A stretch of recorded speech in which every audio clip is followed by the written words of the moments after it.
Okay, what's going on, everybody? My name is Mangg. Welcome back for some more Dominion 6. Just checked, and I have recorded just about 550 hours of Dominion's footage. Not counting the stream content that I've done with Lego. And of course, obviously, that doesn't count the solo time that I've spent playing it. So yeah, it's a lot of Dominions. Last time we did some Warhammer. We did Middenheim, another nation of the Empire, or another region of the Empire, and it was good. We had a good, somewhat intense game. We went to war with Fascia and won, and it was all good. Let's roll up another one. 206. EA Bloodwold, Thirsting Trees. We have done it. Yes, almost certainly. 319. EA Aetria. That's a standalone one, I believe. Yep, there it is, Aetria. Well, let me go read about it real quick. I'm iffy about just throwing on Divinitas onto any old nation, you know.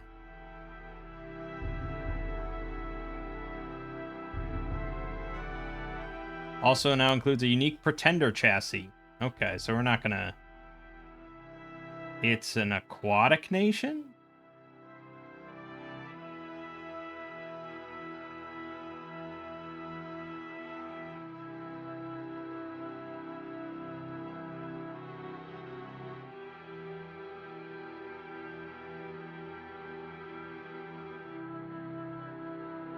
Okay. Yeah, so we're gonna leave off Divinitas. We'll just play it as is. It's all good. It's all good. Yep, that seems fine.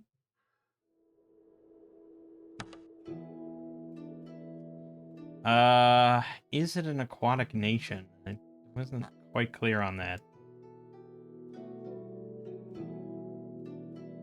No, I don't think it is. No. No, I don't think so. All right. Tempted to kind of do Lost Capital just because I really love that experience, but I think we're gonna go with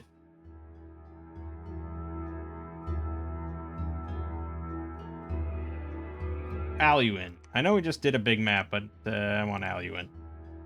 Mangg's LPs 226. I did a capital S. Oh well. It's EA.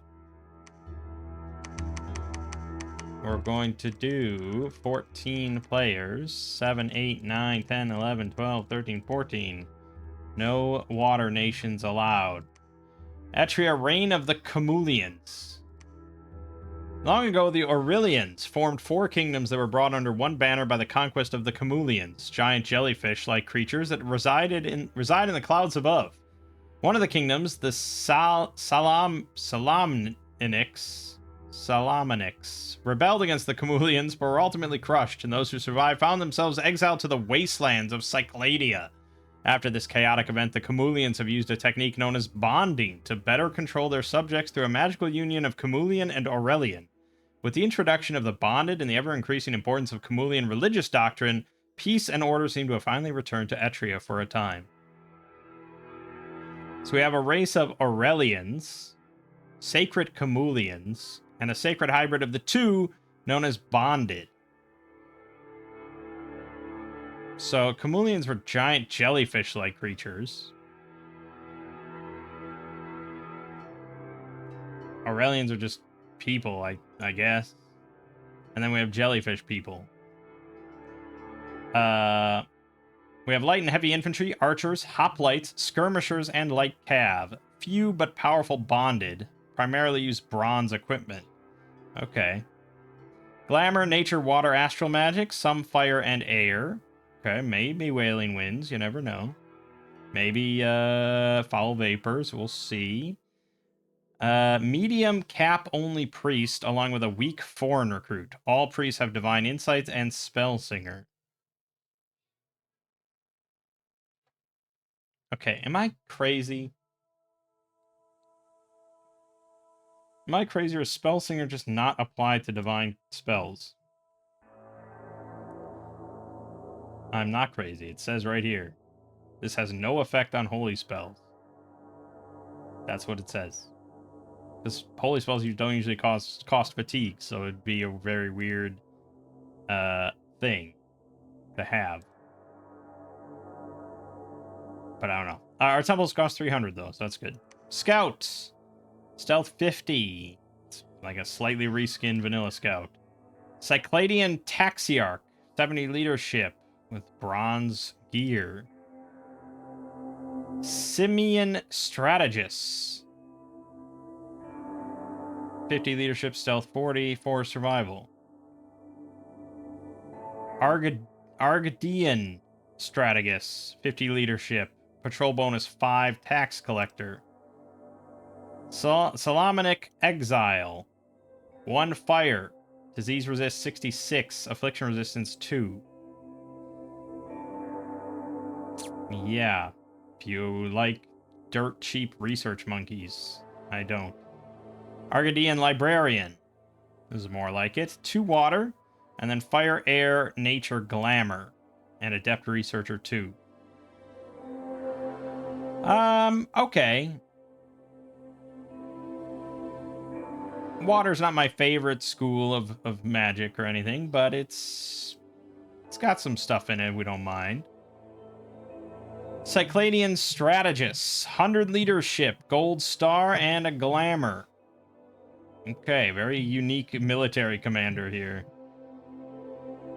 Sure. Simian Horticulturist, 2 nature, 20% chance for a water. Stealth 40. So, yeah, it's sort of, yeah, I lean towards this, even though it's water instead of nature. But you get 13 research over 9 for a little bit extra. Cycladian Archon. 4 recruitment points, 295 gold, and old. Ugh. 3 glamour, 50% chance for fire, 50% chance for air. Oh, Wailing Winds, strong potential here. So, yeah, much later on we might get some of those. Bonded Hierophant, cap only. 1 astral, 2 holy. Water, astral, nature, glamour, and then water, nature, glamour. Okay, so they are mages in addition to being priests, so spell singer does apply. They have divine insights, which is it's a detriment rather than a positive.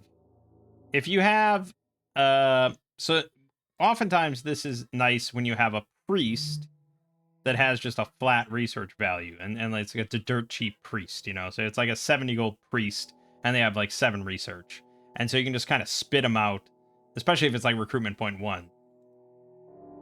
Like if we look at who has it, I think Pyrene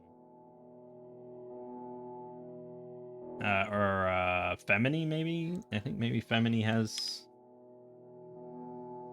priest mages.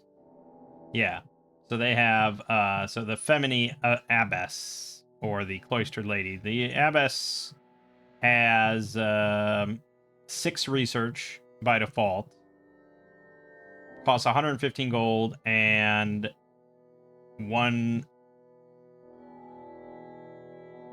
No, is it 2 recruitment points? I don't know why you can't tell.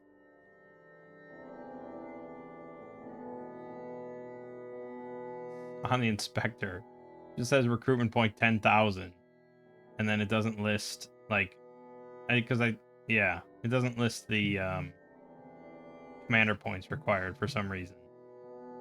I don't know why. But yeah, so I mean, in that case, it's just a level 2 priest and with 6 research. But when you have a mage, they already can research. And so this is just a limit on how many of these you can have researching in one province. So it's not really a positive thing. We've discussed this before.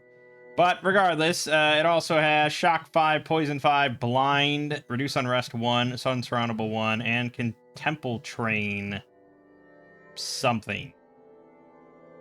TBD. As a mage, well, as a researcher, obviously, then it's not ideal. It's also pretty expensive. As a mage, you know, you get Astral guaranteed, so you could do some communion stuff, but it's going to be a jumbled communion, and I don't like that.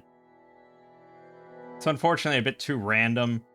You might get 2 water, 2 nature, 2 glamour, but the odds of that are kind of slim. So really, it's just going to be your level 2 priest, and it's really overpriced for that, unfortunately.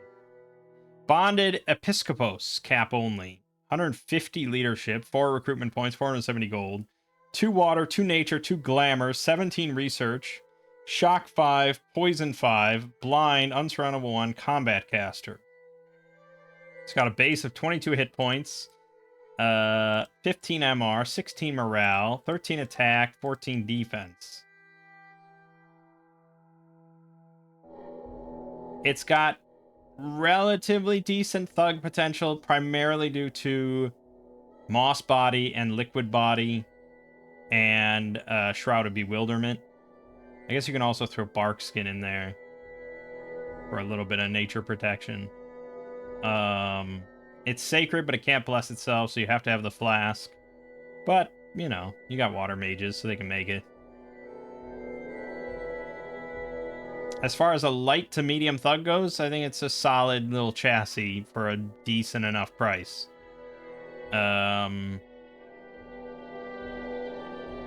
Do they need gear?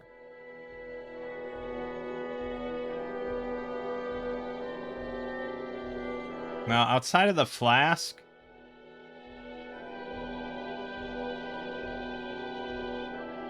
not strictly speaking, because you're probably going to put them on casting anyways. But then again, they have very high encumbrance. 8 spellcasting encumbrance is pretty high. You know, they do have combat caster to not double your armor encumbrance for spellcasting. But yeah, I think they're better off not casting. So yeah, you probably do want some gear here. A vine shield for absolute certain.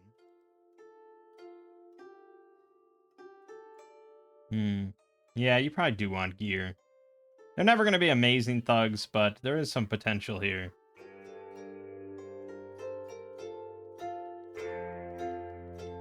Could give them a Thistle Mace, and they could actually cast Foul Vapors. Yeah, that could be maybe viable, a viable option. Okay. Cycladian Hermit, only in non-fort highlands and mountains. 1 air, Heretic 1, Philosopher 1.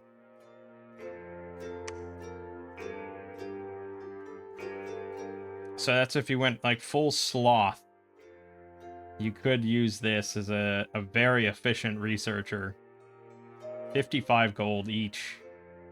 And you went like sloth 3 or something. I don't know.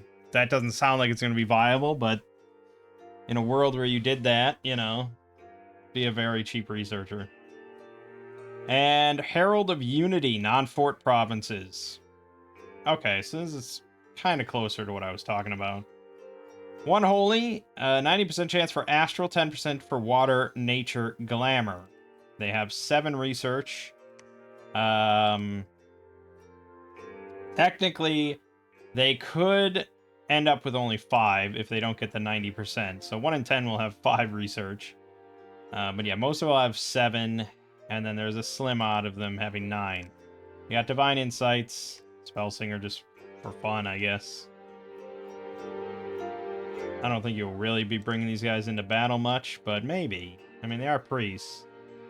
And you can get these by just slapping down a lab and a temple anywhere. Yeah, yeah. So it's similar to what you would do with, like, Feminine. And just like, okay, let's put labs and temples all around our capital. and just make like 8 of these in each one, and we'll have a bunch more research. Especially because we have cheap temples, so that helps. We might end up doing that. Units, we got the Citizen Militia. Ooh boy. Yeah, it's a militia unit. I don't think we really need to go over it. Peltast. 14 defense with a parry, 3 hide shield, 5 protection, 8 hit points. Yep, a lot of stuff below average. They do have Skirmisher. They got a Bronze Spear, 12 piercing, but only 9 attack, and an Ankyle. Range 15, 9 attack, 12 piercing. I assume it's just a javelin, really. I think he mentioned that.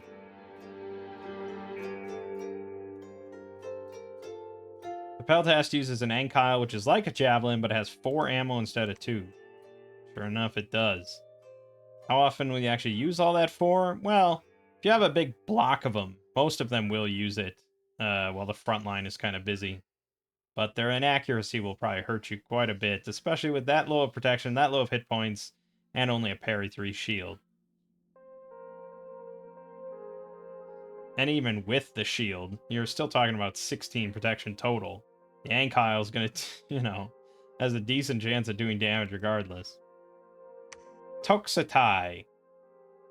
Lightly armored archers, short bows, 10 piercing. Yeah, they are pretty weak, aren't these? These guys are all below average on strength. Hoplites.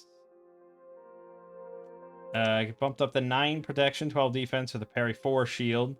They have formation fighter 2. Length 4 spears, 10 attack, 12 piercing. They're slightly above average, I would say. It's a slightly above average unit. It's not anything you get really excited about, but it's fine, with enough numbers. You'll lose a decent amount, but they can get the job done. Thoracatai. 14 defense, 11 protection, and 10 protection on the body. 8 hit points still, 9 strength still. This is a definite weak points. These guys are, soft, we'll say. They have a javelin for 11 and a short sword for 14. Yeah, I'd probably rather use the hoplites, to be honest. Axeman. Back down to 8 protection, but 10 hit points. 13 defense with a parry 4 leather shield. 16 damage bronze axe for 11 attack.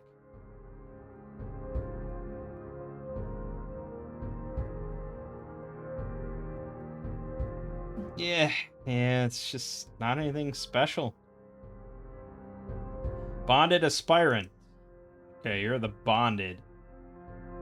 11 hit points, 17 protection on these boys, so we're jumping up here. Only 11 defense with a parry 4 shield, so they're not phenomenal in the defensive department. 11 MR, 12 morale, 8 speed. They also have bad formation fighter -1, which is rather humorous because that means you can fit 3 in a square. I don't know if that was intention. I mean, usually you do -2 if you want to limit it, because then that's 2 to a square, but you can enlarge and still get 2 in a square. I guess you can't enlarge these and fit 3 in a square, but how often does that really happen? Their weapon, however, is a length 4 Urumi, a whip, 11 attack, 15 slashing, and draw blood effect. Now, we rarely encounter draw blood in mass. This is a very rare thing. So I'm curious as to what the exact mechanics are of that. A unit suffering from profuse bleeding suffers 10 fatigue and takes HP divided by 20 damage each round. There's a 10% chance per round that the bleeding will just stop. Okay, so 10 fatigue every round is pretty significant. And HP divided by 20 per round. Damage each round. HP. What, their current HP? Their max HP? What does that mean? Am I going to have to open up the manual? No, I'm sure it'll say the exact same thing.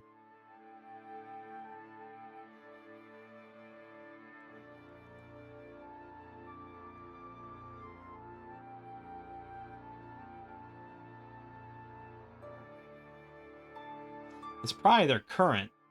Oh yeah, okay, and this clarifies. They lose 5% of their HP each round with random rounding.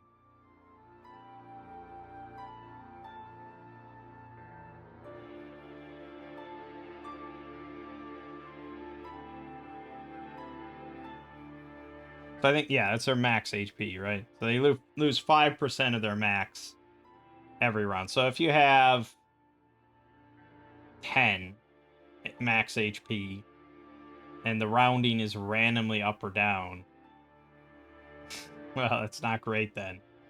Because if it was 10%, you would lose 1 per turn. But with 5%, you could lose 1, you could lose none. So, yeah. But on big targets, on like thugs and stuff, that's pretty nasty.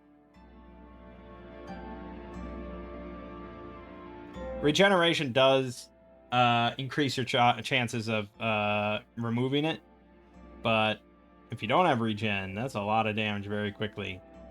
But the real thing, I guess, for infantry then is the fatigue, which can stack up pretty quickly. 10 extra fatigue every turn in an ongoing brawl is pretty nice.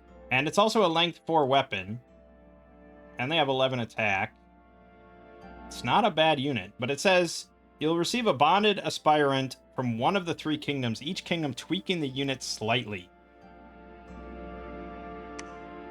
So we have this one, which looks like the one we were shown. We have this one, which has patrol bonus 1 and skirmisher. Is that really the only difference? No, they have 2 less hit points. For what benefit? What, because of fucking skirmisher? That's not worth shit.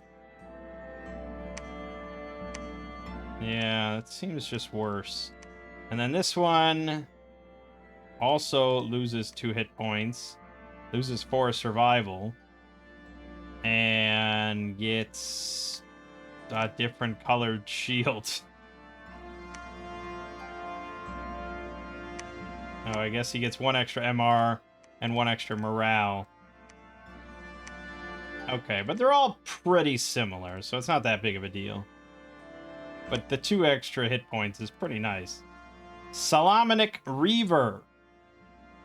9 hit points, 9 protection, 10 defense, no shield, 11 MR, 14 morale, 13 speed. They have detested -1. I've never seen this before, ever. So, is this a new thing he's somehow put in here? I've never heard of this. It's apparently on LA Andromania? Oh, on the the Howlers. That's right. Holy shit, I have seen this before. So they're so horrible, disgusting, or otherwise disliked that anyone forced to join their ranks suffer from bad morale. All units in the same squad as the detested one will have their morale decreased by this amount and are more likely to give a fighting en route from combat. Yeesh. So they got that. Wasteland Survival, Disease Resistant 33, Affliction Resistance 1, 20 damage, Bronze Battle Axe, 13 attack. Yeah, there's a lot going against him, I would say. Hippes, Light Cav, 16 defense with a buckler, light lance, warhorse with leather barding. Not something I'm interested in. And then Bonded, cap only, sacred. So they have 20 hit points. They're size 5, 17 protection on the body, nothing on the head, even though it seems to imply they have 8. I don't know why. We've seen that a few times now. I don't know why that happens. 13 defense with a parry 4 shield. Nice. 12 MR, 13 morale, 10 speed, 8 encumbrance. Relatively high. Yeah. They have shock 5, poison 5, blind, bad formation fighter -1. So you actually can only fit one in a square anyways. Enlarge could be an option, but with 20 hit points, it's not insanely useful. I mean, it adds other stuff other than hit points, but that's usually the main draw. Unsurroundable 1. They also have the Arumis. 4 length, 12 attack, 19 slash damage with draw blood. So a Sacred with length 4 weapon and a shield. This thing's pretty viable. They are expensive. Definitely. 1 to a square is not ideal. But I mean, Enlarge is really going to only add like 7 hit points. Not bad, but it's kind of pricey. I mean, you get other stuff for beyond that, but there's a lot of blessed stuff we could do with these guys. Agroikoi. Yep, it's a stealthy archer with almost no armor. Also 9 strength. Okay, Temple Summon Unit. Oh, so this is what the, who was that could summon in a temple? These guys, the Hierophants. They can summon Cumulian Diakonos. 32 hit points, size 6, 10 natural protection, 8 defense, 15 MR, 16 morale, 6 speed. Sacred, with blunt resistance, shock 8, poison 8. They're magic beings. They have blind, dominion power 1, unsurroundable 2. Poison sting tentacle. 8 attack, 21 armor piercing damage. Cannot be repelled. And a 20 fatigue, armor negating poison.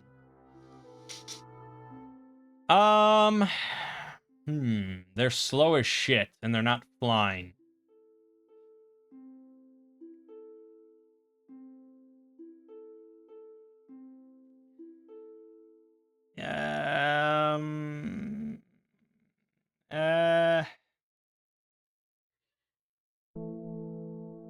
It is a painful hit, but 8 attack is very low. I was thinking about going high attack anyways, so we could probably get this up to 13 or 14 maybe. Yeah,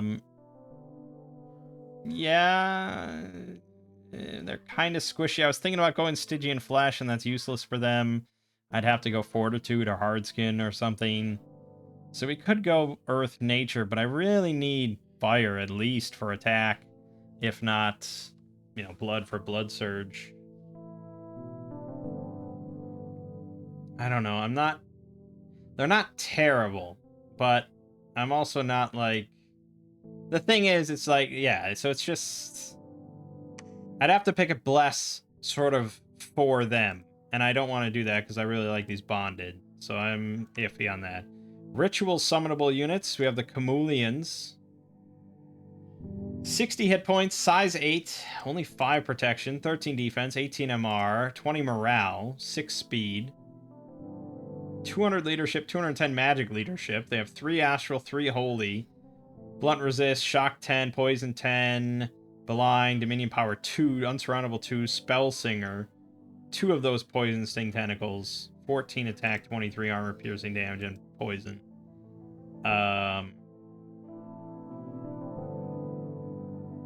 It's one of those things where it's like, okay, so he's got 200 leadership with triple gold star, and 210 magic leadership. This is a leader.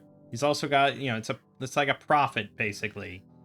Level 3 holy, level 3 astral. He's just big leader. I'm not gonna send him into battle to hit things with tentacles, but 3 astral's not that useful as a mage path. It's all right. I mean, you can spam Soul Slay or something, like, it's fine. But yeah, you'd really be summoning this just to have like another level 3 priest, which is not bad, don't get me wrong. First Camulians, 2 astral, a lot of the same stuff. Dominion immortality 3 months. Venom sting tentacle. Yeah, okay. It's alright. Chameleon in Friendly Dom. Incandescent Chameleon. What? 4 Astral, 3 Holy, with Awe 3, Shock, Poison Resist, Blunt Resist, Inspirational 1, Triple Gold Star, 200 Leadership, 230 Magic Leadership, on Dominion Power 2. Just like a better version. Still not really thuggable or anything, unfortunately. Not with 0 protection and no slots. I don't know what that means. Okay, let's look at spells. For Conjuration, we have Contact Chameleon. So you get the big leader, level 3 commander for 60 pearls, though.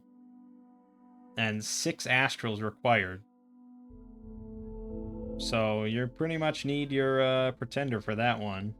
It's also Conjuration 7. Not really viable. Alteration, we have Inflame Flesh. It's caster buff, 1 fire, gives you a heat aura and fire resist 5. It's not bad.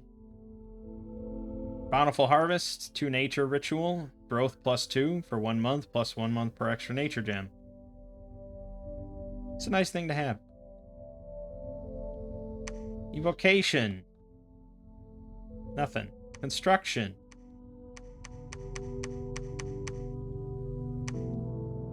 You get the Chameleon Pendant. Ah, nice. A flask, but with Astral, and gives you floating just for kicks. Yeah, that helps.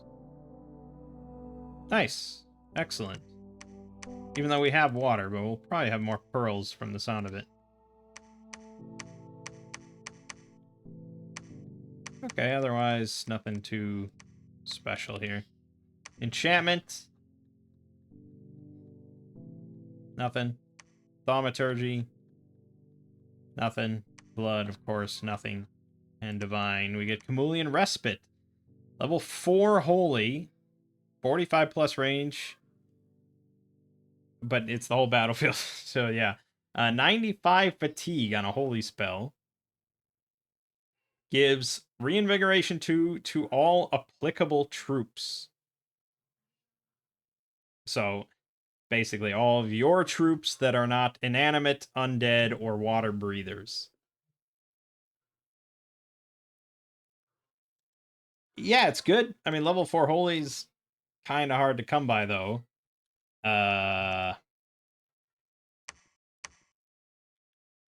Yeah. But you can do a communion with the Hierophants, and they will bump up their holy level as well. So that is an option if you want to go that route. It's a pretty good spell, but I don't know if it's like... I still don't know if I'm going to go for these, because it's just not really worth it otherwise. Alright, so our plan then is to go with Bonded, for sure, as a decent sacred option. And then intersperse those probably with the Bonded Aspirants, because they're pretty similar, just slightly slower, but that works out, actually. So the Sacreds will hit first. And then, do we want to do Toxitize? They're pretty basic archer. 10 piercing is pretty low, but it ensures we're not really going to hurt our Sacreds much, or, you know, our Bonded Aspirants much. And this is EA, so there's a lot of unarmored targets. I think we probably will. As far as scales go, then, I would say probably Order 1, Productivity 2 is what I'm thinking. For Pretenders, we do get the unique first Chameleon. 16 hit points on a monster, yeah, Dominion 2. That's gotta be an all-time low. Yeah, the nothing is ever that low. That's extremely low. With 0 protection. What even is this thing? He starts with 2 Astral. New magic paths cost 40.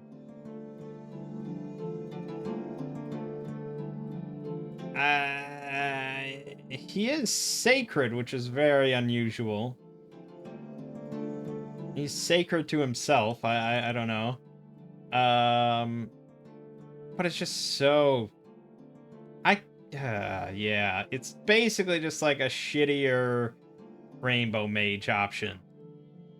Because, like, these guys, sure, 10 hit points, 0 protection. Like, yeah, that's pretty typical. But this is the key thing here. Their new paths cost 10. This costs 40. If he just changes this to a 1, that's all you have to do. Literally just change this number to a 1, and this is viable. Yeah, literally, that would be it. That would really be it. I mean, maybe that's OP, because then it's just like, why wouldn't you pick that over a Rainbow Mage? Because he gets a magic scale +1 and 2 astral instead of just 1. But I mean, look at the gray one. It starts with 3 paths. And it costs 110. This thing costs 140, and it gets to be sacred to itself, and it gets Dominion Immortality 3 months. But as long as this is a 4, no one's picking this shit. So, right. What do we want for a bless then for these? Like I said, attack is pretty viable, and Stygian Flesh. They really should have 8 protection on the head. I'm not sure what's going on with that. But that makes an even better argument for Stygian Flesh, because otherwise an arrow to the head could pretty much just kill them. So Stygian Flesh, and lots of attack, and defense, I guess. Yeah, more defense to help, because the shield will be pretty impactful. They don't need it, strictly speaking, with Stygian Flesh. But I would say that if we don't go Stygian Flesh, then a lot of defense. So, one of the two. Do we need an Awake one? Do we need an Expander? I wouldn't say so. I think the Bondeds are pretty solid. The Aspirants and the Sacreds. So I don't think so. But yeah, if we're looking at, say, Fire and Death, your options are going to be somewhat slim. We just did a Rainbow Mage, so I don't really want to do that again. We could go with the Geyser, but I don't like an unteleportable one. We could go with Titan of Forethought.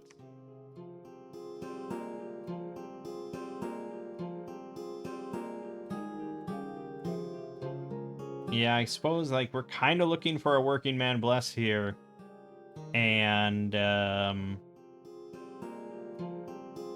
that is a Rainbow Mage in a nutshell.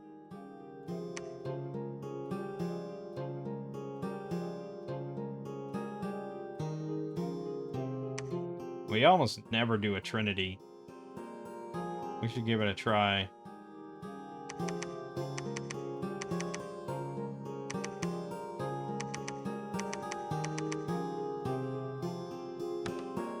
Say imprison. Say we do that.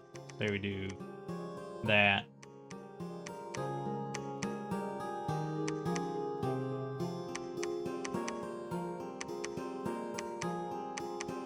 That would be about all she wrote on our points. It's a lot of points.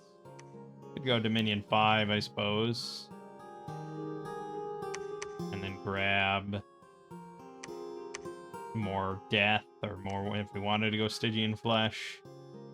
I was sort of leaning towards just massive defense. But I am worried about the head, because no matter how much defense we take, an arrow to the head is largely dependent on our shield, and parry 4 is not as good as it could be. So if we did go with that...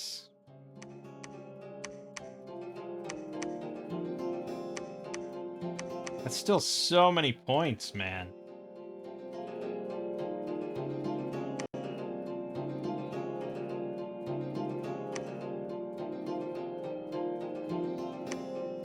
There you go. Pretty good. Okay. So, let's say we want... Oh yeah, we want Blood 4. There we go. Because let's say we want Stygian Flesh. Let's say we want Blood Surge. At this point, I could just take, like, 4 attack and 3 defense, and it would be pretty disgusting.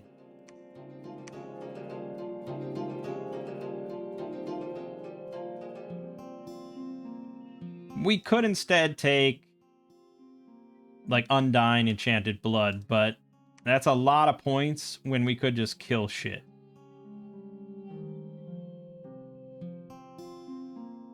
Like, that is the...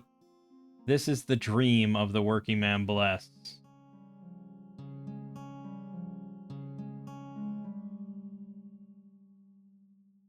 Do they want strength at all? 19 damage is pretty high. You know, it keys off of strength completely.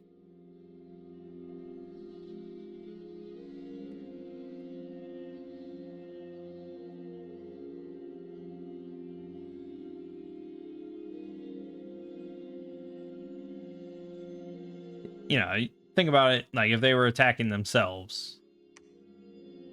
On average, they're gonna do what, like 5 damage? No, it'd be 25%. I don't know. 4 damage or something, I'm not sure. On average. So, that's quite a few hits to bring down something like this. But we are pretty high prot. This is EA. So on average, I guess we'd rather just have... No, not that. They already have poison resist and shock resist. And we're mostly looking at... I guess we're mostly looking at water mages.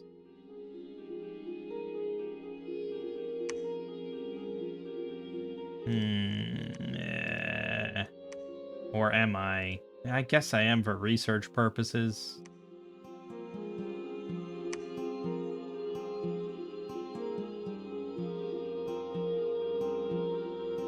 But 2 water offensively is like, meh, you know.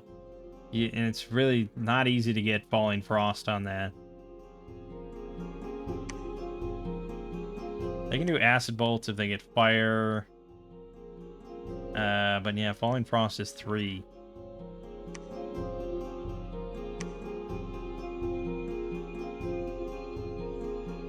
I don't know, you could do Cold Resist, but...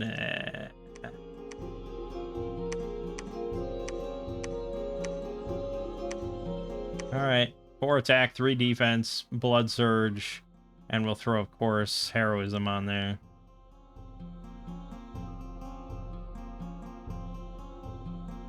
Yeah.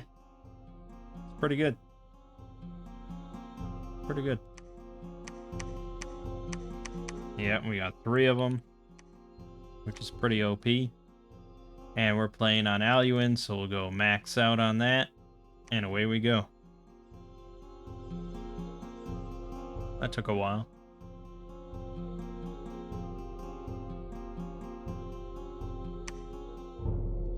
Oh, goody. 2 thrones in my cap circle, and we're over on my favorite part of the map, because why wouldn't we be?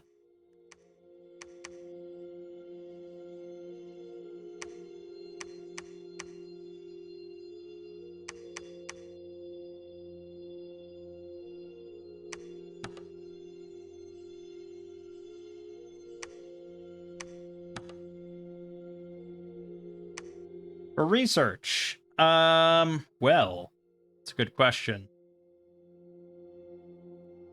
I am sort of interested in just using the Episcopos as thugs. So they would, of course, want Alteration 3 for Moss Body.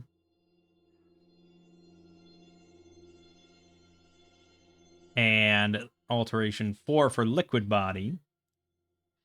And then I think Thaumaturgy, no, Enchantment 3 for Shroud of Bewilderment, and then at least Construction 5.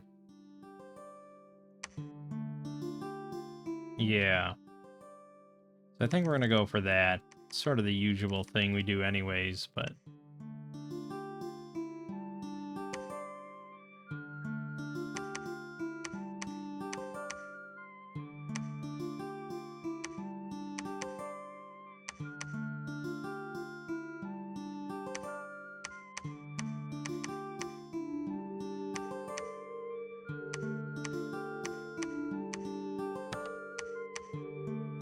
Alright.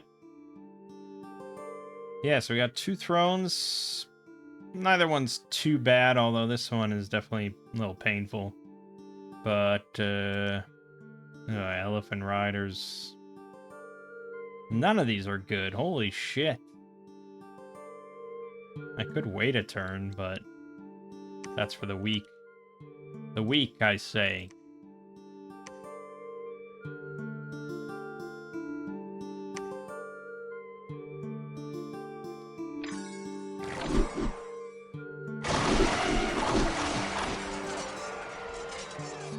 Well, they nearly had it.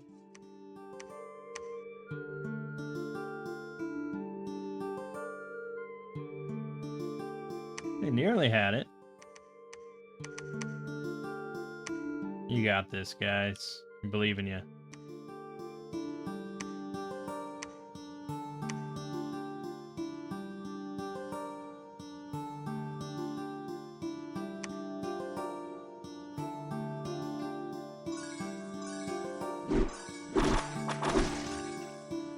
So with Blood Surge active, they have 17 defense with the parry force shield and 19 attack, 22 slashing damage, and blood. And they have heroism to boot. Pretty solid, I must say. We got Hipparchia, the master horticulturist. We appreciate your research. Pyrene is already somehow in the water. How did that happen?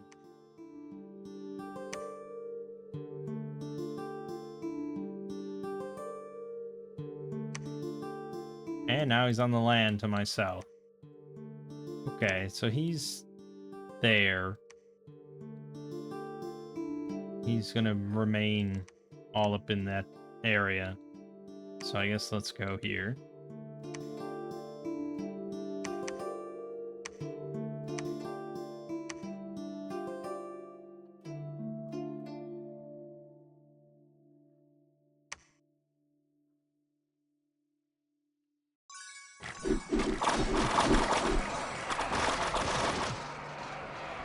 Curious to see what we lost there. No bonded. That's good. That's positive. And they also took no injuries. Wow, okay. Pretty positive. Alright.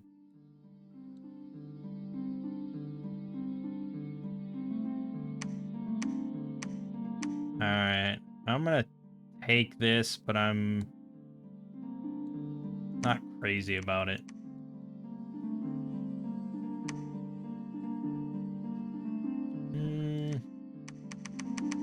Yeah, we'll go with archers instead.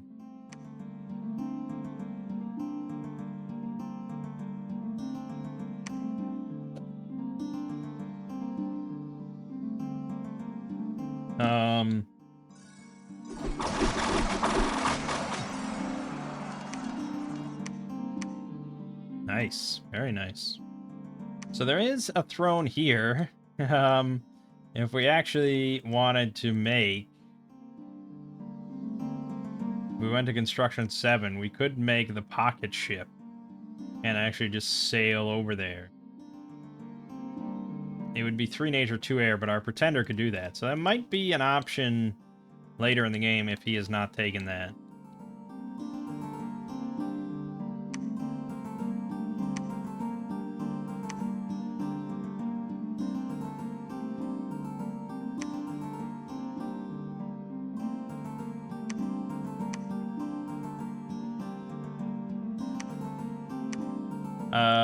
So if we wanted to get that lab setup going, I'd have to make a bonded Hierophant.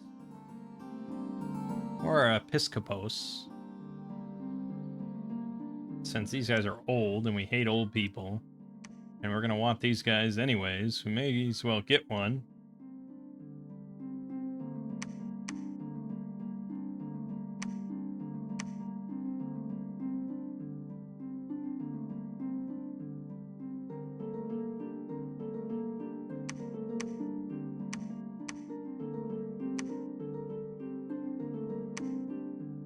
Okay.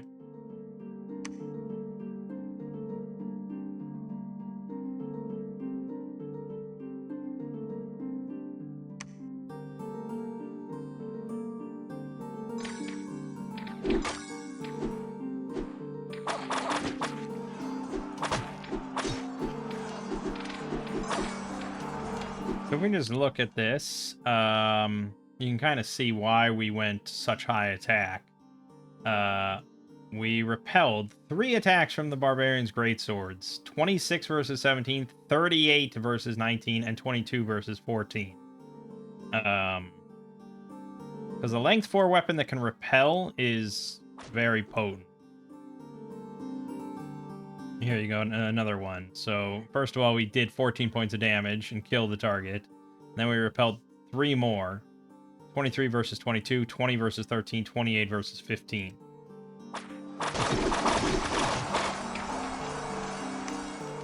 So, all in all, we lost nothing that fight. And our protection values are not that ridiculous right now at 17. So, we very much could have died in mass.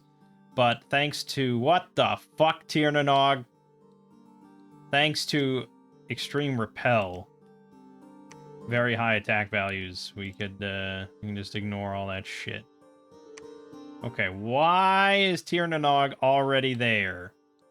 That means I'm complete. I hate this part of the map.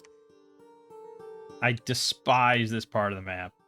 I'm tempted to just start over because this part of the map is why I hesitate to play on Aliwin, if I ever actually thought about it.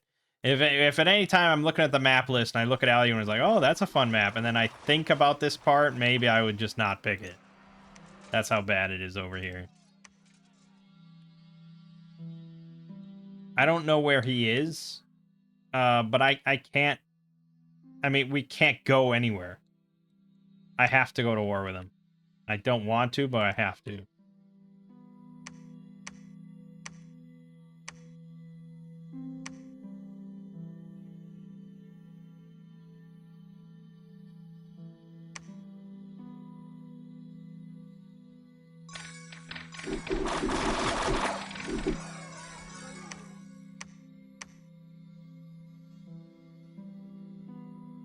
Oh my god, and Vanheim's right there. What the fuck is happening? That means that Tiernanog is here. That's where his capital is. That means that Vanheim's capital is, like, here. Okay, we have to literally wipe out Tiernanog. And even then, that doesn't necessarily do much for us. This is a terrible game. Holy shit.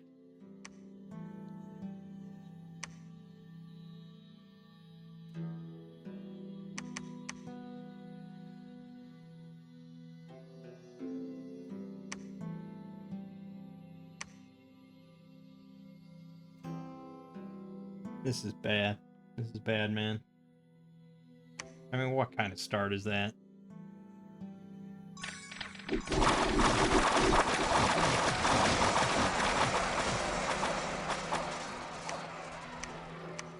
That one was a little trickier because the two warriors have 17 defense with length. You know, they're really kind of tricky to repel. Yeah, I mean, these are as good sacreds, and he had 10 of them. So that was a decent chunk of his forces that we just killed. Yeah. So, with that in mind, we came through relatively well with our sacreds.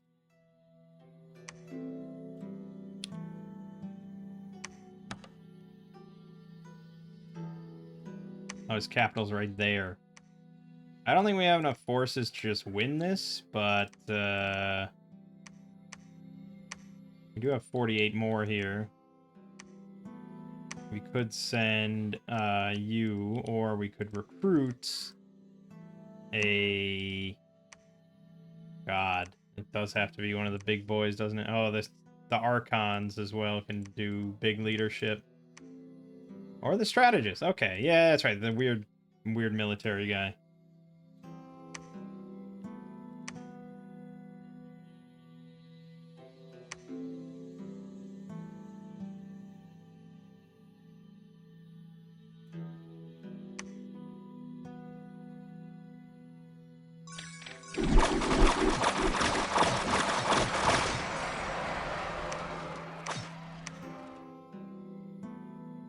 Yeah, not bad. Not great, but not bad. Drops him down a little bit further, but he's definitely still has troops. I'm gonna hit his capital and hopefully hold it while we bring this guy with the reinforcements. Not many reinforcements, mind you, but some.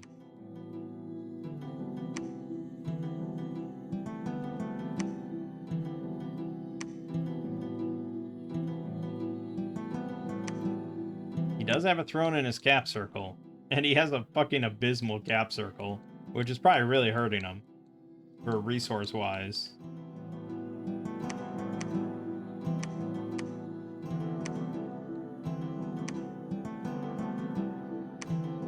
Okay.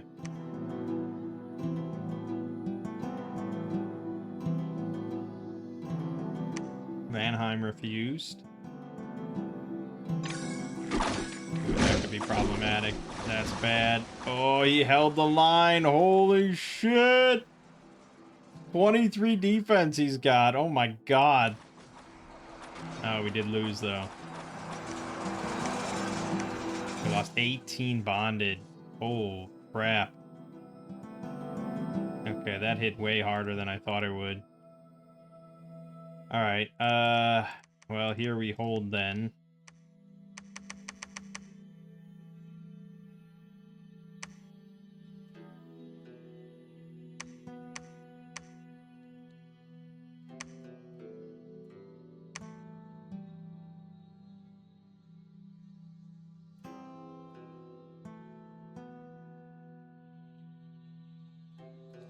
Mannheim! Oh my god! He's everywhere. I don't think... Well, I guess we can be friends with him as long as we get that throne. As long as we get Tyrannok's capital. But if I can get sailing going, then we have some more options. But what the hell is he up to?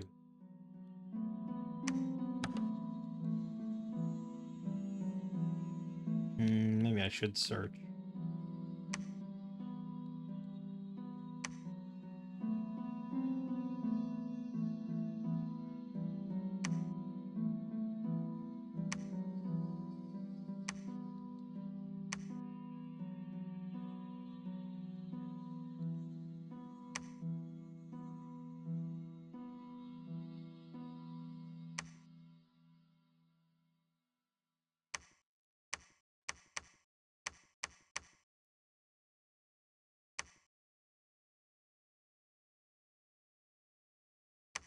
Okay, Vanheim accepted. We're sort of hoping that...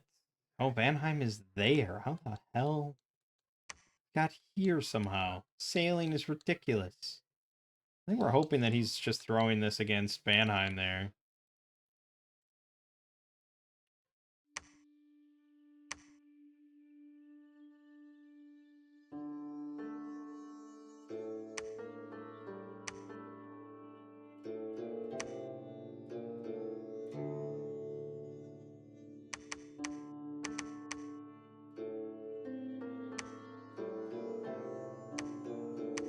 Actually a much better leader than I am.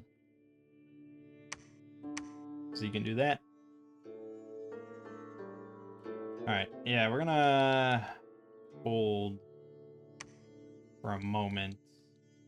If he's gonna throw something out at me, I want it to hit the PD here.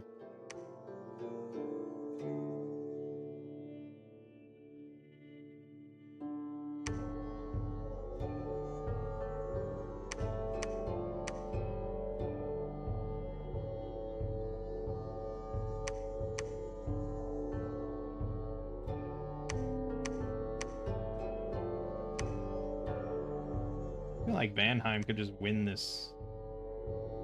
Yeah, we're gonna go constructing 7, because it seems pretty evident we're gonna need to sail in order to get our 4th throne, or teleport, one of the two. And truth be told, teleporting is not a bad option.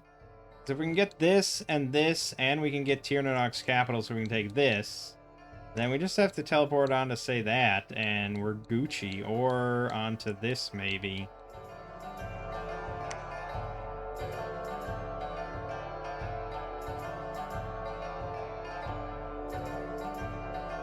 He's not taking the bait, unfortunately.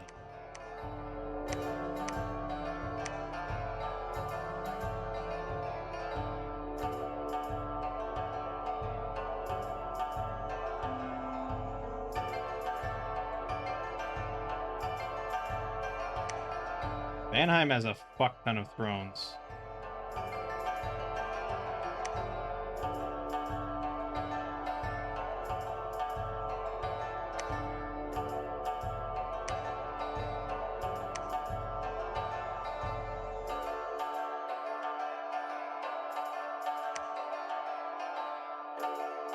No, he's not taking the bait. He's just amassing forces. Damn. Damn.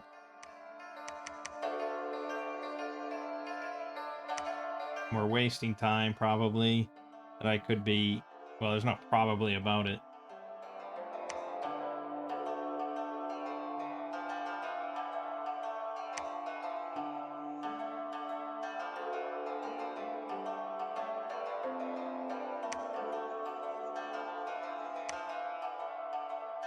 Vanheim is killing it. So is Helheim. What the hell? And now he's being besieged by Vanheim. Okay. That could end very poorly for us, or it could be exactly what we needed. If Vanheim loses but cuts in, yeah, there we go. That's going to be the best option we get, the best timing we got, so let's take it.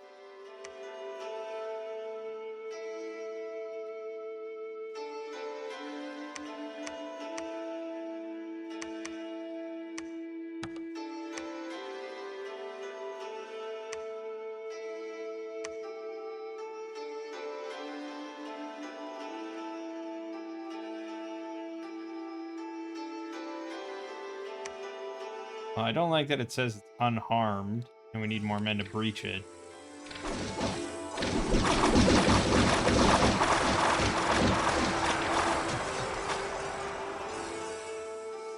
We seem to have done okay. We did lose 15 sacreds, though. Because his sacreds are pretty nasty. I mean, that's one of the best sacreds in the fucking game. So, yeah. At least as far as I'm concerned. Certainly, I'd say maybe the best sacred infantry in the game. There's probably better sacred cav like Man or Ys. But infantry, I mean, it has like almost everything you'd want. The only thing it doesn't really have great is protection. But 17 defense with a parry 5 golden shield means that most attacks are going to go through 32 protection anyways. 14 hit points, glamour, that's the big thing. And an 18 damage golden spear with 15 attack before your bless. Phenomenal. Well, we're besieging them, but we need more men. So let's get another one of these things out, because we got more men. Vanheim seems to be everywhere. But Helheim has even more than he does, so that's terrifying.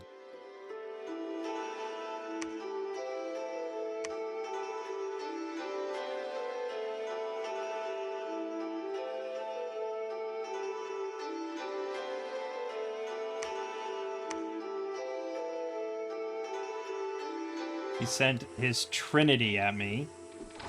That's bad. They hit the back line. Immediately shredded my prophet. Shredded the army. Yeah, that's awful. So, yeah, not only does he have ridiculous sacreds, he's got a Trinity. Oh my god!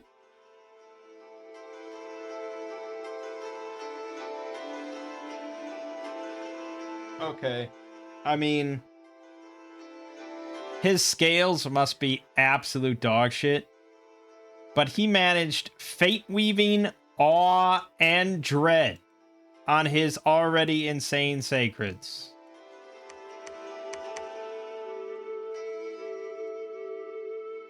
I think this game is bust.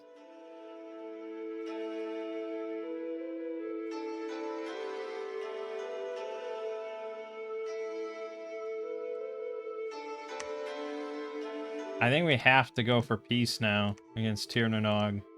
And we have to take the 2 thrones that are on offer. And then...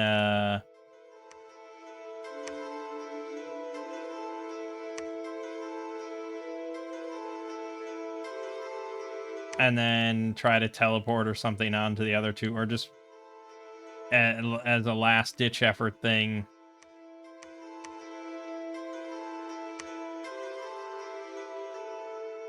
Go for another war. That is a stupidly good bless.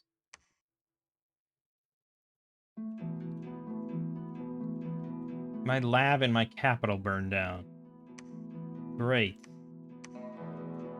Really makes me happy.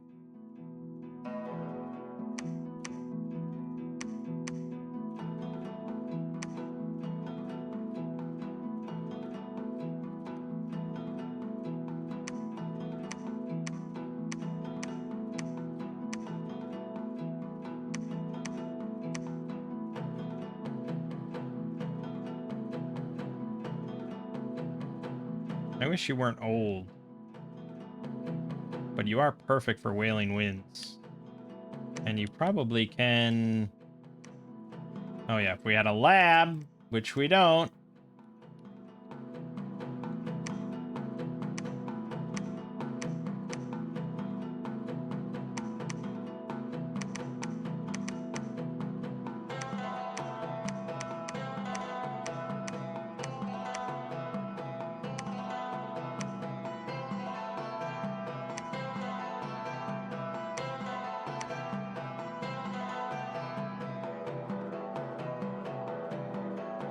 Tirnanog accepted. That's good. Even though I'm in his cap circle. Helheim accepted. Pyrene did not.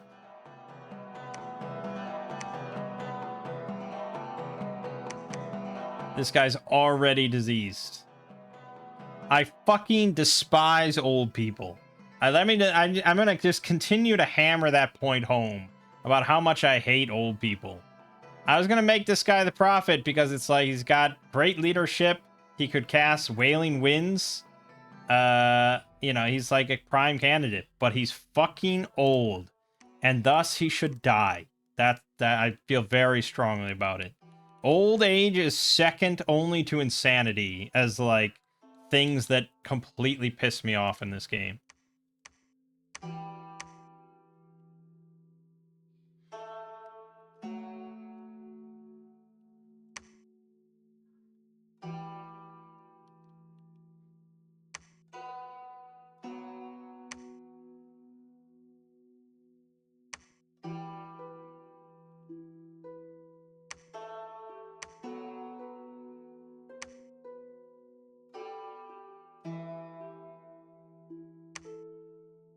Yeah, okay.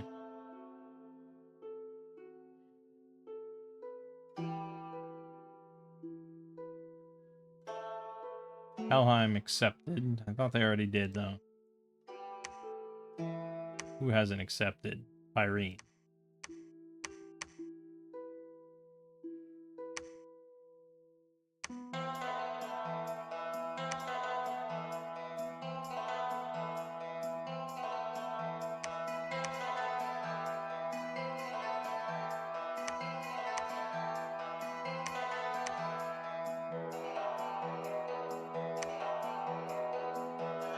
Fucking old people.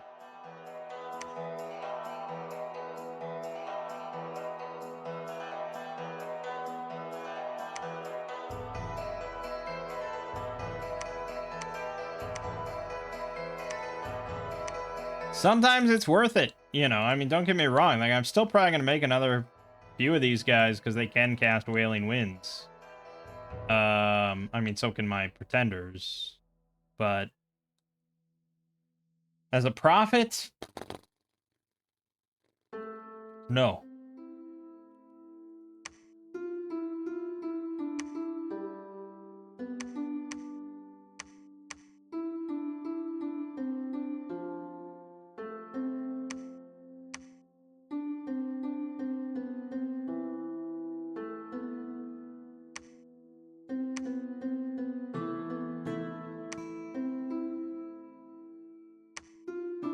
So after construction 7, I suppose if we're interested in doing the big stuff,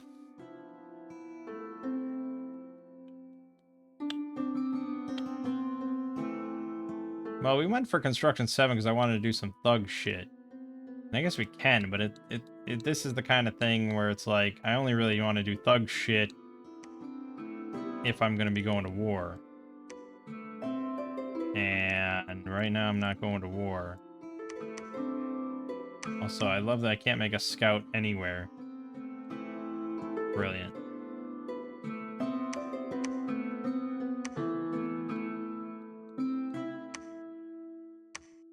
Literally cannot make off-fort scouts. So yeah, we're probably looking at evocation. Big evocation.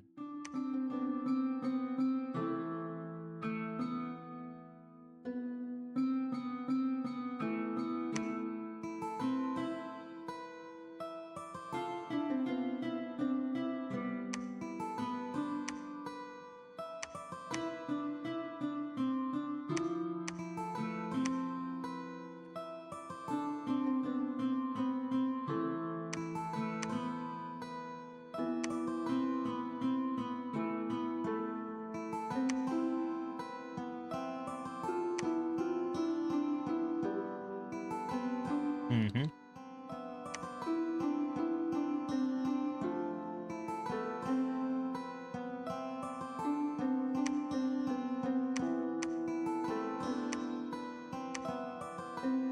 Yeah.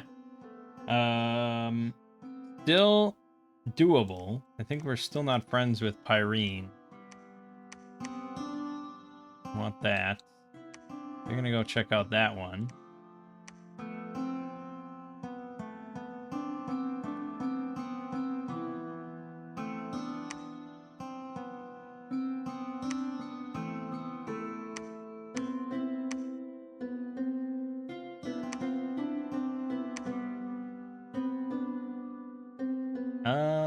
Yeah, I mean, I guess we're pretty much ready to go.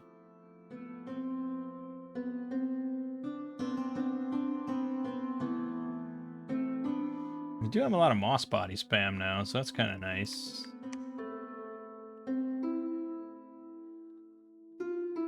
Let's go you, and we'll take you.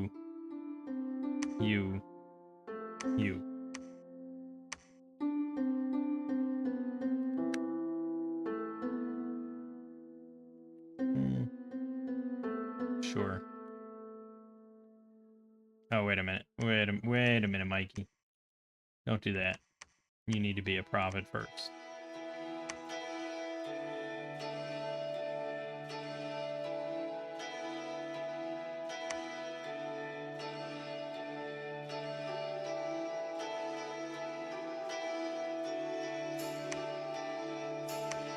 Would have been your older cousin, but he's an asshole.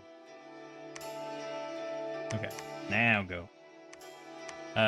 You're going to cast Divine Blessing. We could actually give him a Ring of the False Prophet to give him just 4 holy, and then he could cast that, and that would be pretty nice. You all are going to cast Moss Body.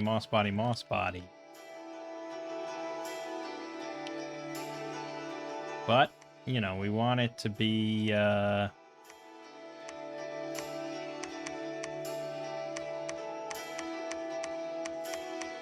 want to make sure you guys are actually getting the bonded and not the shitty archers in the back.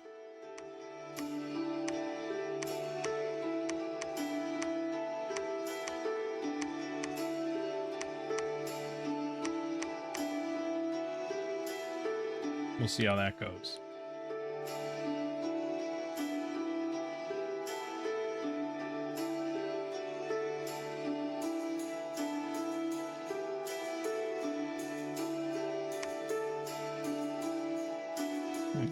Actually ended up with a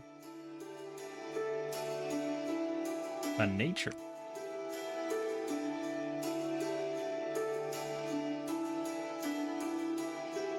Did I not get a... I did get one. Yeah, okay, good.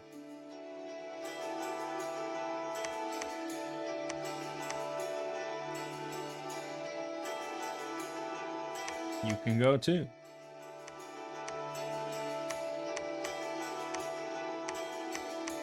There you go. Let's see it. Drone number 1.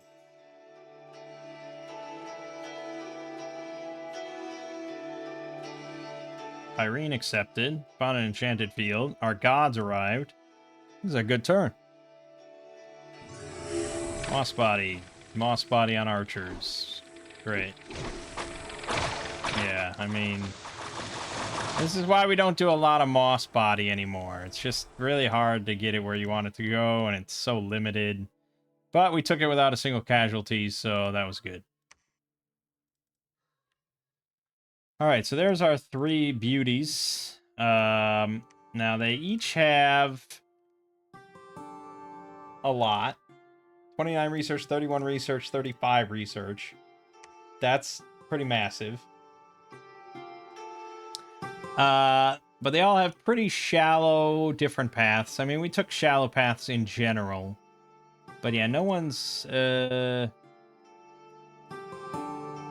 cracking the charts here, that's for sure. But they are big researchers, and they are fairly big mages. And they have, Trinity. But really, the best thing is we have Invulnerable, which we actually had it for this battle. If we want to take a look. Let's take a look at their full stats now. So, 23 protection versus Mundane. 20 hit points. We got 18 defense with 1 experience. 20 attack, 22 damage, length 4. And a parry 4 shield, and 20 hit points. Yeah, they're pretty mean customers. Good, good, good.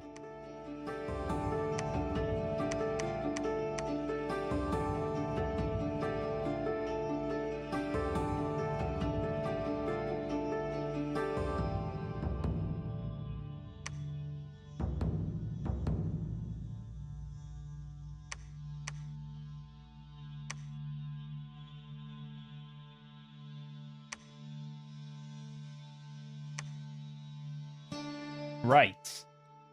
Yeah, we're getting scouts around. We're gonna get there.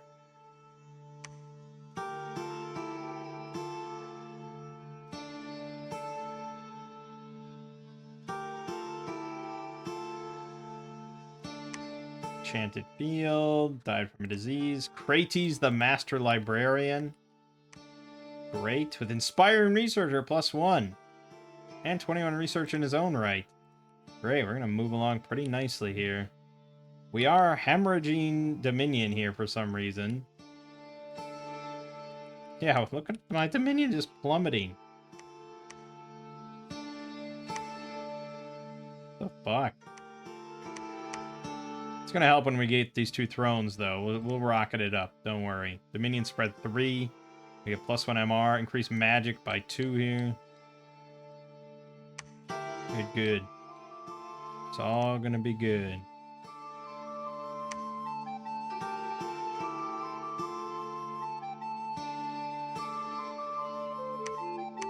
Not you. You're here to destruct a temple.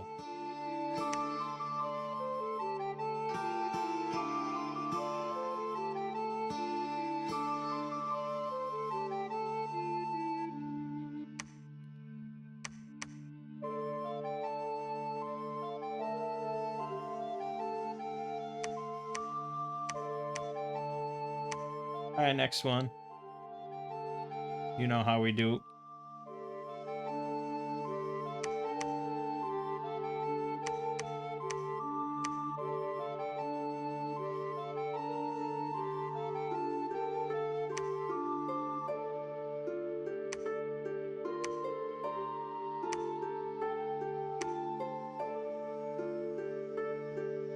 Okay.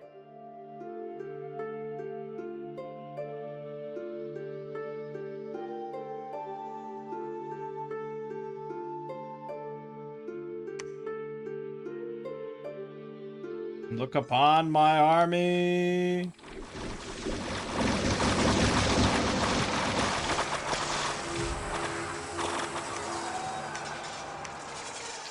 We lost a mage, 7 sacreds, 38 archers. Yeah, those kind of Cephalian hunters. Pretty nasty. Annoying, but not the end of the world.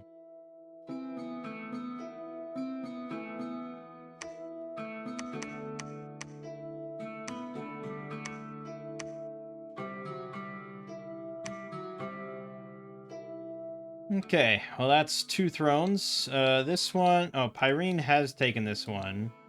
Okay, don't bother looking at it then. Go for that one, or that one, or that one. Jesus. Why? Dude, we get so screwed on this fucking map. God damn it! This one's pretty tricky to teleport onto, because it's, Fire Snakes, Kitharonic Lions, Dustwalker, Shadow. This is a really tricky one. So we'd have to sail onto it. But I think that's our plan. So, to make the pocket ship is 3 nature, 2 air. I don't know if we have a guy with that. No, our Trinity didn't actually end up with that. We don't have a single guy that can make that.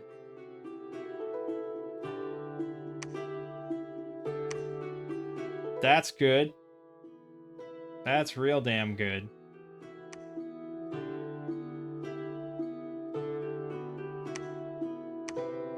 Okay, but there's, well, there's Gateway. But that goes to a lab controlled by the same nation. There's Stygian Paths at Thaumaturgy 8.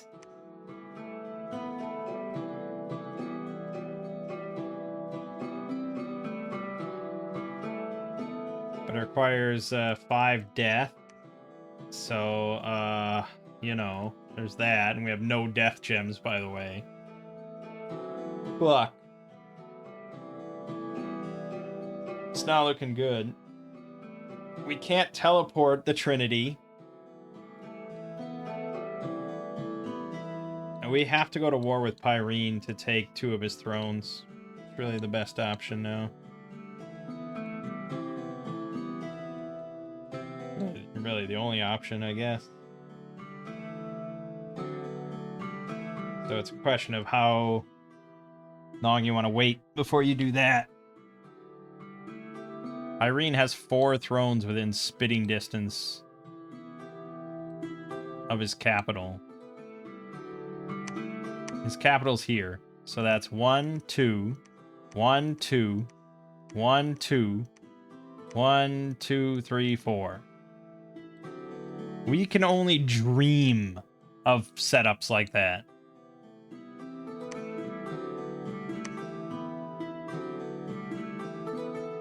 I mean, in what world is that balanced? For single player, multiplayer, you know, AI, whatever. There's no way that's a balanced game compared to my position. I mean, I guess I had 2 in my cap circle, but that's almost a detriment, really. He has a flawless, well, he has a shitty cap circle regardless, but it's a open cap circle. And then everything, all 3 thrones within 2 spaces. Ridiculous. Yeah, I mean, Tyrannol got pretty boned there as well. But this eastern side, I mean, you have my sympathy, dude. This eastern side blows chunks. I can't believe we get into this much trouble every time with this place.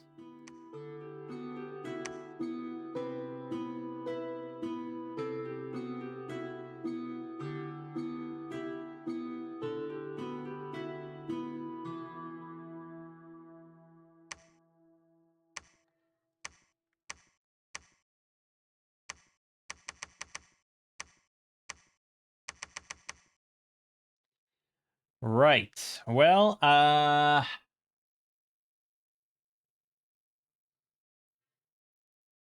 guess we can make some gear. He needs that nice little astral item that we have available to our nation, the Camulian Pendant. Even though I could just use water gems, of which I have a lot of them.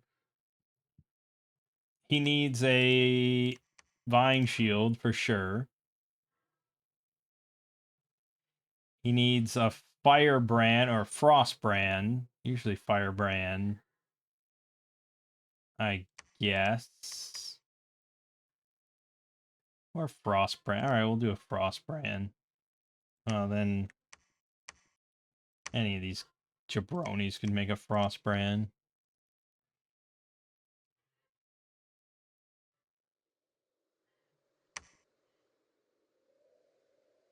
And then, yeah, he'd benefit from some sort of big armor, I guess. Like, he could use the Rhyme Hauberk for Ice Armor 1 and Chill. Rainbow Armor is pretty, nice, but mostly for mages. Weightless Scale Mail, not really.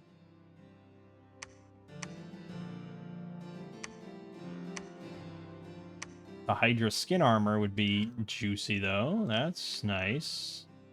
We'll go with that.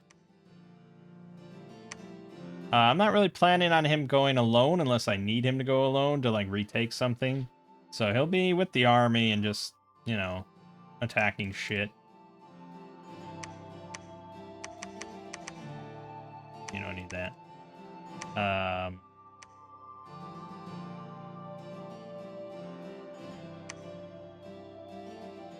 That's true. 12 protection is probably not a good idea. Truth be told. Because I was thinking, oh, he has earth magic, but he doesn't. He really needs something beefier than that. Like the Army of Knights is really good. Or we can give him marble armor for stone skin. That's probably the one to go with. So we just need 10 gems. We have a fuck ton of glamour gems.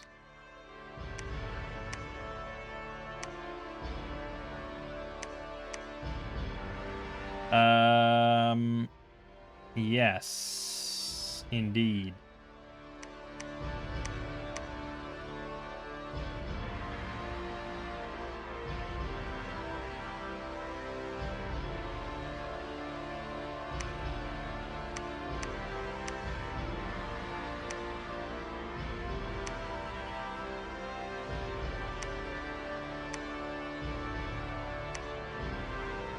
Level 5 glamour, yeah. Let's just get level 5 glamour going and get a ring of invisibility.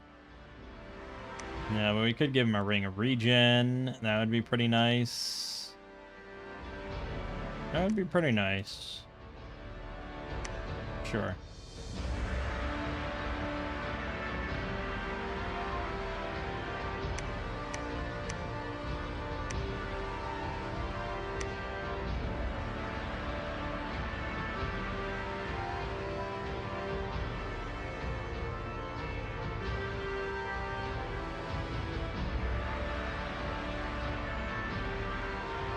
Now, I probably should be preparing the Trinity, the three pretenders, to all be able to cast something nice.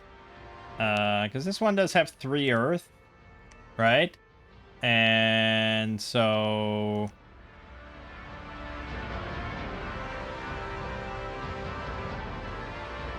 Marble Army's a little hard to get. But with Earth Boots, we have 4 Earth. And then with the Chassis of the Mountain, we get 2 Temp Gems. And with the Crucible of Stone, actually, we get 4. Big Earth. We'd have to spend a lot of gems, but Marble Army?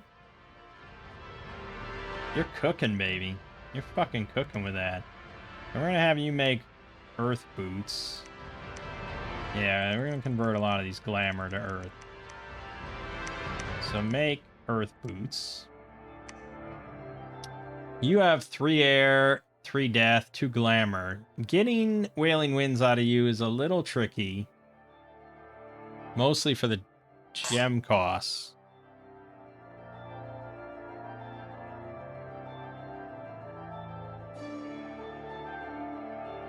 Death doesn't really have much benefit.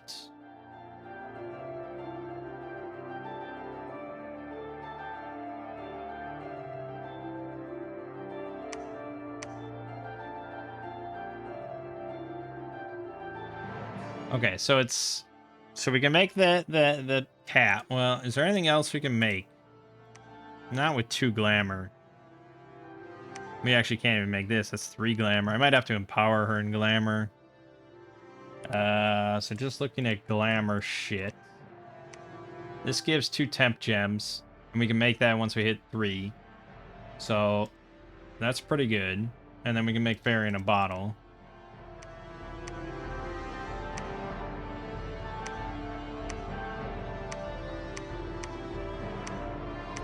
Okay. No, she's gonna have to empower herself.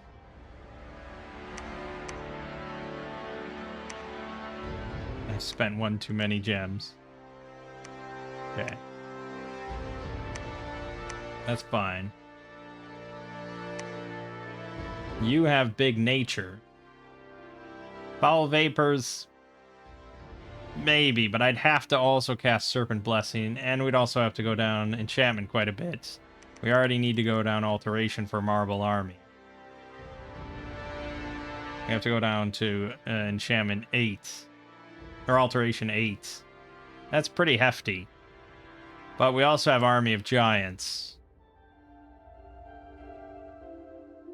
With a cornucopia and a fairy in a bottle with a thistle mace, she can cast that. So if we just go to alteration 8, we got it kind of settled. So why don't you make yourself a thistle mace? Actually, you can make a tree lord staff after you make that. Expensive as hell, but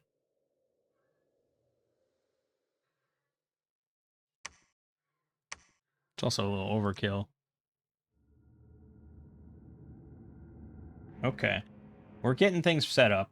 Pyrene is, yeah, I mean, Pyrene could win, to be honest, before we even get over there. We'll see.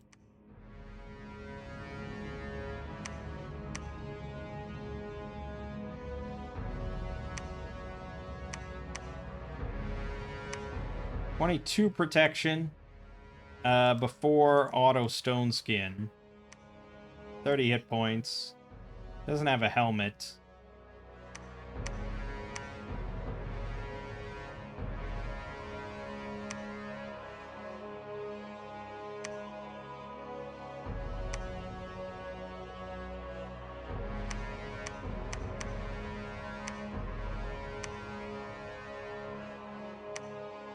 Quickness, baby. Quickness. All right. We're preparing. We're gearing up.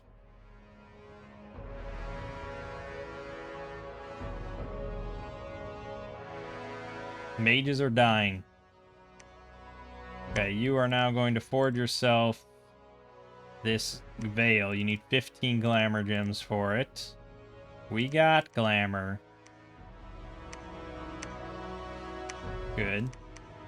You got earth boots. So now you want to make the crown. Crucible of Stone. You need 25 gems for that. Easy. Good. Oh, you can only wear crowns or lord. God damn it. You got a thistle mace. We need a cornucopia. And we need the... You need to make a fairy in a bottle. We also could have just made the Eye of Gaia. Yeah. Why not?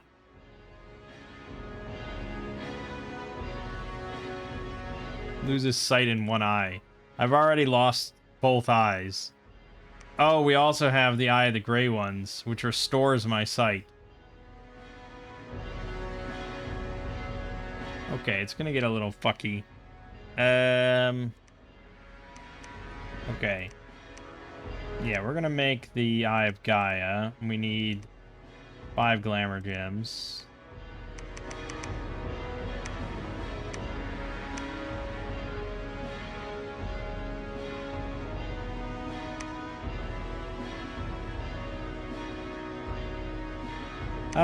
Crown or laurels? Oh, what's the one? The Ivy Lord Crown or something. Unless I can't make that. Oh, maybe that's... Oh, okay. Really? That's a level 9? We've definitely made it before in a different game, but maybe that was Dominions Enhanced. I think it was. Okay, well, there's luck and 5 poison resist. That's not bad. There's this one that gives Nightmare Aura 24. Glamour Death. Yeah, alright, we'll have somebody make that for you.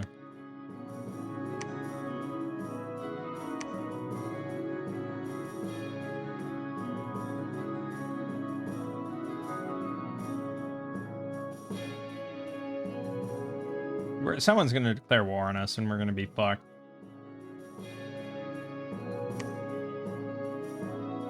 Great.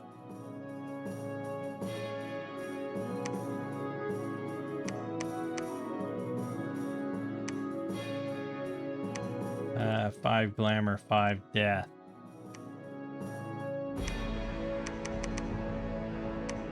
Forge. Crown of the Whispering Dead. You have got your little helm. So now you can cast Wailing Winds. And now you need to make the shield, which is 15 glamour gems. Oh, we're using up these gems, you better believe.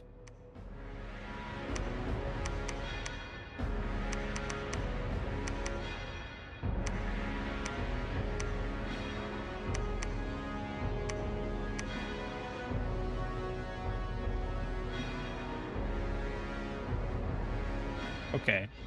Yeah, we got 5 temp nature gems. We have level 5 nature. So that means that you can cast Army of Giants. Right, for 3.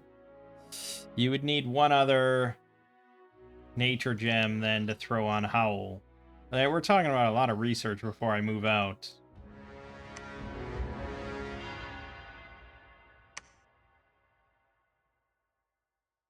Yeah, I mean, it would be nice, but it's a lot of research we're talking about.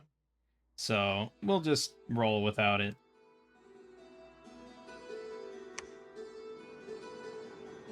We're also going to start hemorrhaging units from lack of income. So there's that.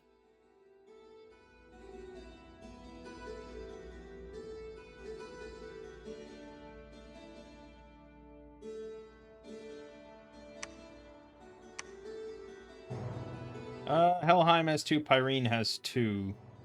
I have 2. It's pretty much the rankings. You get this. You get this. Okay, yeah, I mean, that's pretty much everything I care about. We got Marble Army, Giant Army, and Wailing Winds. That's puts us in a much better position than we were before I built all that shit. Helheim has actually taken this one from him. So that one's probably not on the table. We want to remain friends with Helheim.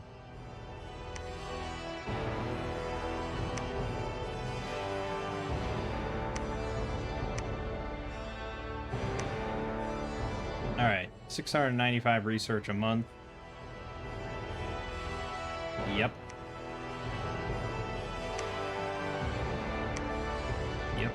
Yep.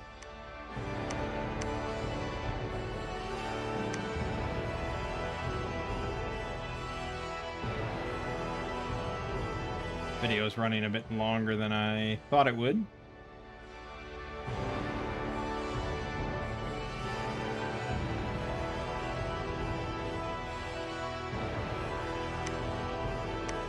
Cleomenes, the first bonded.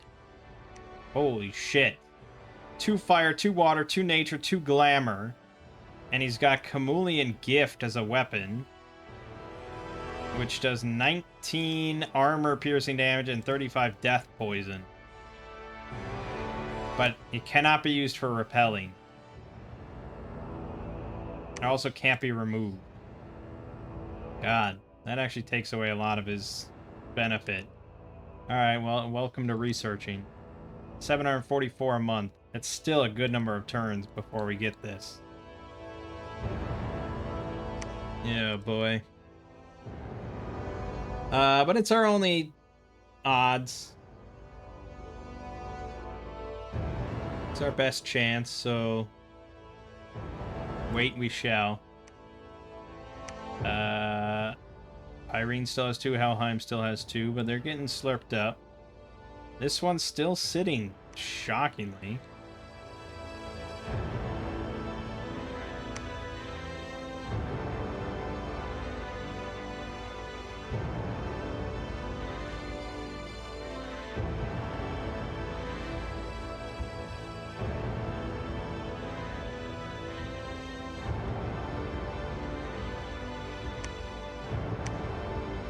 Irene just took that last one, putting him at 3 thrones now. So he'll have to take this one from Helheim. Means our time is certainly limited, and we still probably have, like, I don't know, 8 turns away before we get Alteration 8. But once we do have all that, we're practically unstoppable. Theoretically. Maybe. Hopefully. Possibly.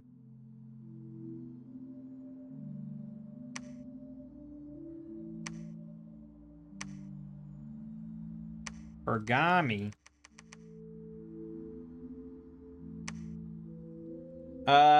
For the record, I mean, this is never really a smart plan, but it's certainly something you can do in single player. Sometimes. The AI will just kind of keep bashing themselves together and ignore you for potentially a long time. Holy shit. If Pyrene takes this, the game's over. Could I afford to wait? Can I afford to not wait? If I just take 1 from him, he can't win. But... Okay, I don't think we can afford to wait. So we're taking the 3 pretenders. We got these 3 commanders. We can bring along this guy as a commander. I'm honestly not going to take any other mages, which I know is kind of heretical. But they're mostly just 2 water mages, and I'm not quite sure what they're going to cast. Because I don't have... Or do I have it?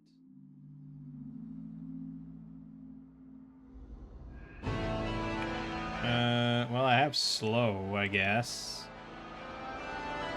We have Gift of Formlessness. Frozen Heart is what we have. So 30 range basically just kills them. I could, but I also want him to keep researching, so... No. We don't have that many units in the reserves. That's what we got. Alright, let's move. Research plummets. Not that much, I guess. We'll still get it eventually.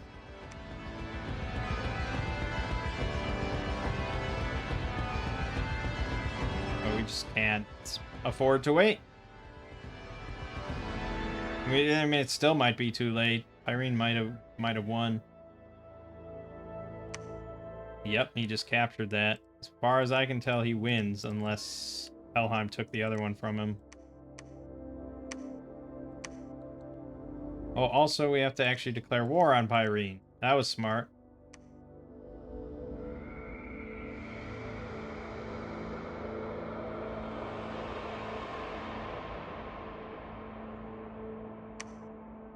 Pyrene has not claimed the 3rd one.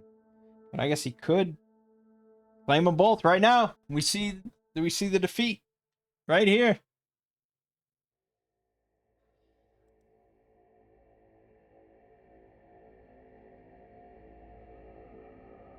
Yep, there it is. Jeez. Well, props to him, I suppose. Props to him. I waited too long, but I will still stand by that this is such a fucking terrible aspect of map design. I don't know how it cleared any sort of design process for the person who drew this, made up this map. This section is just abysmal. No one should have to start over here. And the thing is, we always, pretty much for every map we play on, we go under the recommended amount. Like, the recommended player count for Aluin. It doesn't say on Dominion 6. We have to go back to Dominion 5. Suitable for 14 to 18 players. Underwater nations not recommended. So that's 18 land nations. We'd squeeze in 4 more land nations here. So no matter what, I mean, this eastern section was designed to hold multiple nations. Like, this spot is designed as a capital spot. This spot is designed as a capital spot. I don't know why you went here. That is a little weird. Usually you go here, but they put a throne here. I'm not sure why. I was sort of surprised to see him there, but yeah. Yeah, I mean,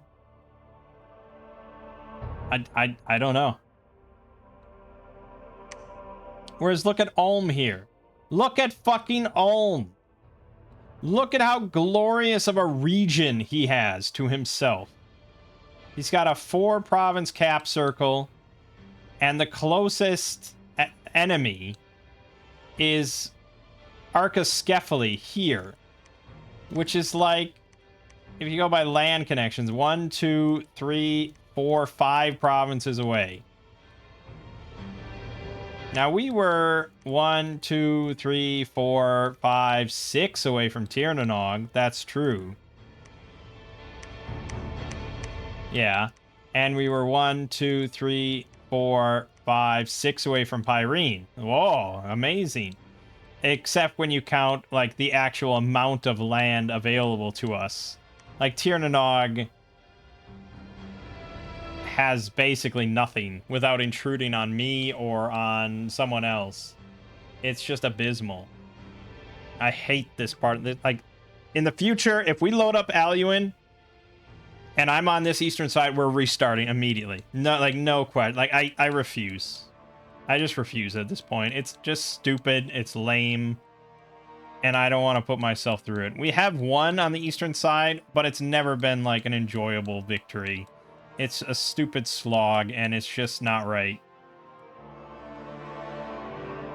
And I don't think I'd ever really want to play, like, an organized multiplayer game on this map, because I would just feel bad for whoever got put on this side. It's shit. I mean, this northern section is similar, but it usually feels somewhat better. It can be worse. Because, like, Pangaea here... There's Pangaea here, Yomi here. So Yomi, they're gonna clash immediately. Like, he does not get 20 provinces, you know? But Pangaea can expand south. And he can start... You take this, for sure, and step on Arcoscephali's toes a little bit. Step on Marverni's toes a little bit.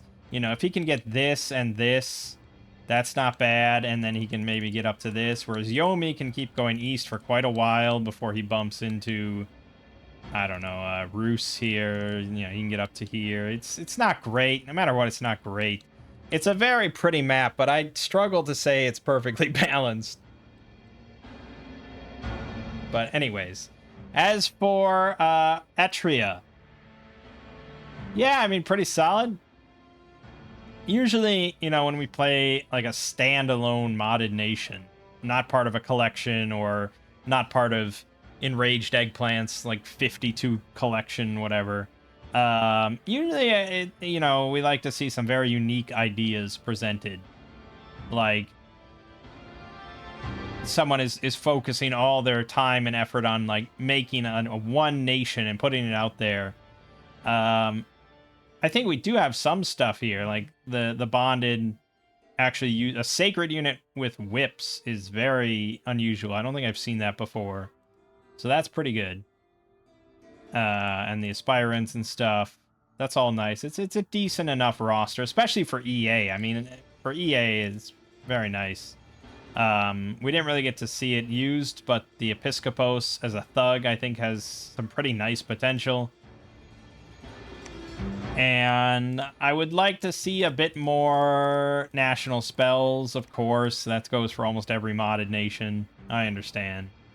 But yeah, like the actual jellyfish creatures, yeah, probably could be buffed in some ways. I don't know in what ways, but I wasn't really incentivized to use them.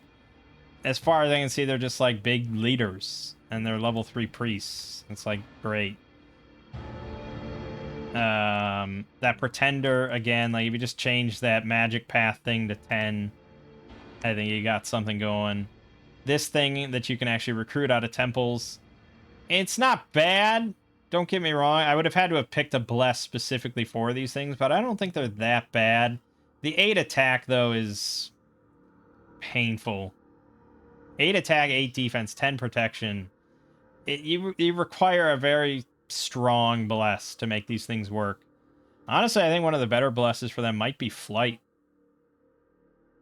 To just have them fly to the rear. Because if you removed the sacred here, and this was just a unit you could get that had flight and all this stuff, it's honestly not too bad. And I think if you just took this unit and gave it like Blood Bond, Blood Surge, and some attack, and flight, it's pretty powerful. But that's a significant bless. And you'd have to base the bless pretty much around these things that you can only get one per turn at a temple using those mages to recruit them. That's a little iffy, so I wouldn't have mind seeing some sort of nice conjuration spells just to summon those. Like, you know, summon 5 of them for, I don't know, 5 air gems or 8 air gems or, you know, something like that. That really begs a conjuration spell, I would say, rather than just recruiting them through temples. I mean, leave the temple thing, sure. It's nice to have an option there, but yeah, I'm not going to go for a bless for them without some way to get them in larger numbers. Fine nation, certainly could use some more work and things like that, but it was fine. Mostly our problem was the map, and yeah, it was shit. Also, there was no chance in hell we were beating Tirnanog. But anyways, my name is Mangg. Game watching has been Dominion 6. I'll see you fine folks next time.